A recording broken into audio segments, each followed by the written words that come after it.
আবু ভাই, আশা ভাই, শিমুল ভাইয়া, আমরা 4 জন মিলে কিন্তু এই ফ্ল্যাটের মধ্যে আছি। কিন্তু আমার কেন জানি মনে হইতেছে অমি ভাই সিজন 5 এ নতুন কারো ফ্ল্যাটের মধ্যে হান দিতে পারে। যদি নতুন কারো হান দেয় আর হেতারও যদি মনে হয় ডিস্টার্ব, আমরা কিন্তু লগে লগে আমি বলে দিতে হবে ভাই কোনো ডিস্টার্ব আপনি ফ্ল্যাটে ঢুকে না হাঁটতেন না। এই হরিজা তোর আজকে মেজাজ গরম আছে, আজকে মেজাজ গরম সব ফিরিয়ে এলাম। জম ব্যাচলার পয়েন্টে আমি ঢুকে গেছি, সব কাফালামু কোনো হাসা মাসা মানতাম না। মেজাজ গরম আছে, হুলুস্তুল ফিরিয়ে এলাম সব। ব্যাচলার পয়েন্টে এই নোয়াখালী হোলা এন্ট্রি করে লেছে তো ঢুকে গেছে সব। ওই যাবো ধৈর্য তো তোরা। এই কাবিলা, আমি বেটো দিতে হইব 100% মানা করতে হইব। আপনি কি মনে করছেন আমি কি না বলি থাকুন?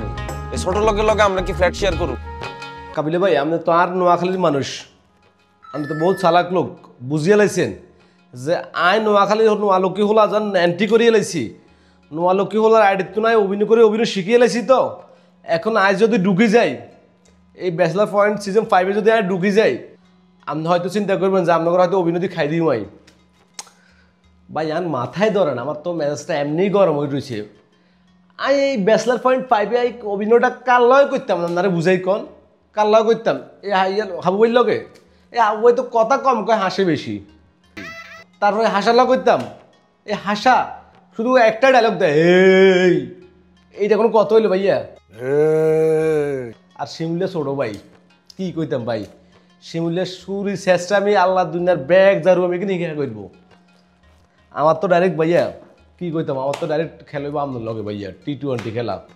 নোয়াখালী নোয়ালক্ষ্মী খোলা ভার্সেস ব্যাচলার পয়েন্টের কাবিলা ভাইয়া T20 খেলা হইব। T20 ভাইয়া সিজন 5 এ অমি ভাই আমারে এন্ট্রি করাইছে, চিন্তা করছে যে আর দ্বারা সম্ভব, এই নোয়ালক্ষ্মী হোলা দ্বারাই সম্ভব অভিনয় করা, এই জন্য আমারে এন্ট্রি করাইছে। আমি যখন ঢুকি গেছি ভাইয়া অসুবিধা নাই, যদি কাবিলা ভাই আপনি আমার লগে থাকে ওকে, না থাকলে আমি একা সব কোবালামু সব ভাইয়া। আর হাসা ভাই কি কইতাম, হাবু ভাই কিছু কইতাম না। কাবিলা ভাই একখান কথা কই রাই, যদি কোনো রকমায় ডুবতাম হারি, যদি ব্যাচলার পয়েন্ট 5 এ ডুবতাম হারি ভাই একবার, তো ভাই সব অভিনয় একদম বেগুন হতালাম।